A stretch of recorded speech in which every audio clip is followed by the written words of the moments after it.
Hello friends, welcome back to my channel. இன்றைக்கி நம்ம வீடியோவில் சத்தான சிறுகீரை பருப்பு கடையல் எப்படி பண்ணுறதுன்னு பார்க்க போகிறோம். வாங்க வீடியோக்குள்ளே போகலாம்.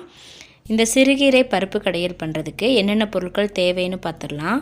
ஒரு பெரிய சைஸ் வெங்காயம் கட் பண்ணி வச்சுருக்கிறேன், 2 பெரிய சைஸ் தக்காளி, கடைசியாக கீரையை தாளிக்கிறதுக்காக ஒரு சின்ன வெங்காயம், 10 பல் பூண்டு, காரத்துக்கு 4 பச்சை மிளகாய், ஒரு அரை ஸ்பூன் அளவுக்கு ஜீரகம் எடுத்துருக்கிறேன், ஒரு 50 கிராம் பருப்பை தண்ணியில் நல்லா வாஷ் பண்ணி எடுத்து வச்சுருக்கிறேன், ஒரு கட்டு சிறுகீரையும் நல்லா சுத்தம் பண்ணி வாஷ் பண்ணி எடுத்து வச்சுருக்கிறேன்.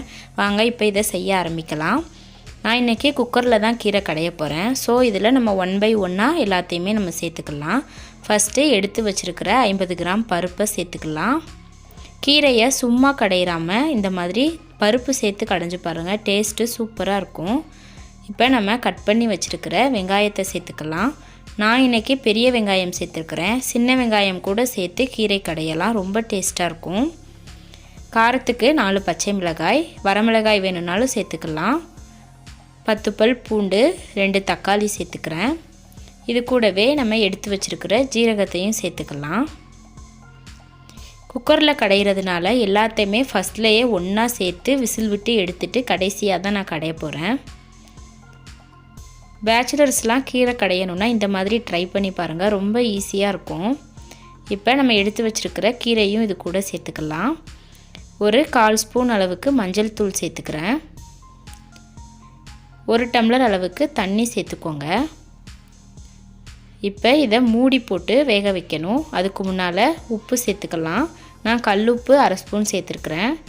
மூடி போட்டு ஒரு 4 விசில் விட்டு எடுத்துக்கிறேன். பாருங்கள், சூப்பராக நம்மளோட கீரை வெந்துருச்சு.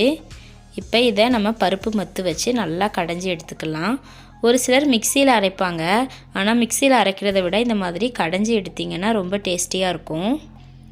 பருப்பு நல்லா குழைவாக வெந்துருச்சு, அதனால் சீக்கிரம் நம்ம கடைஞ்சிடலாம். இந்த மாதிரி நல்லா அழுத்தி நல்லா கடைஞ்சி எடுத்துக்கோங்க.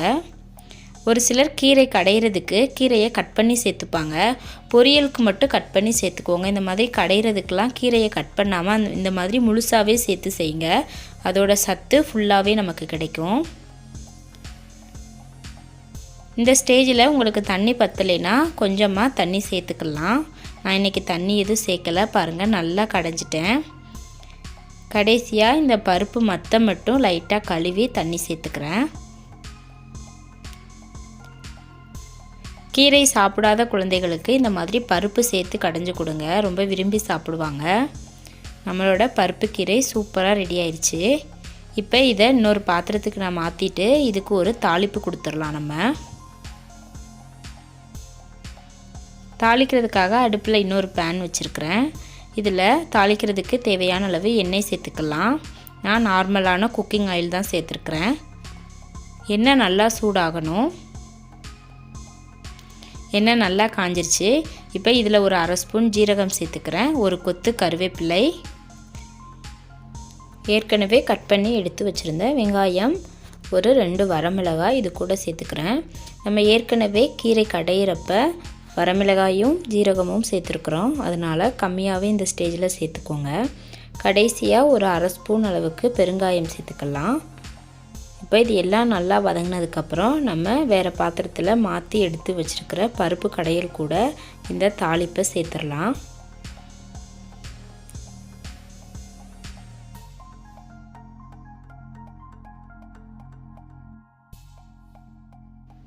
பாருங்கள், நம்மளோட சுவையான சிறுகீரை பருப்பு கடையல் சூப்பராக ரெடி ஆயிடுச்சு. கண்டிப்பாக நீங்களும் உங்கள் வீட்டில் இந்த ரெசிபியை ட்ரை பண்ணி பாருங்கள் ஃப்ரெண்ட்ஸ். இந்த வீடியோ உங்களுக்கு பிடிச்சிருந்துச்சுன்னா லைக் பண்ணுங்கள், கமெண்ட் பண்ணுங்கள், ஷேர் பண்ணுங்கள், சப்ஸ்கிரைப் பண்ண மறந்துடாதீங்க ஃப்ரெண்ட்ஸ். அப்படியே பக்கத்தில் இருக்கிற பெல் பட்டனே கிளிக் பண்ணுங்கள். அப்போ தான் நான் போடுற வீடியோ உடனுக்குடனேயே உங்களுக்கு வந்து சேரும். தேங்க்யூ.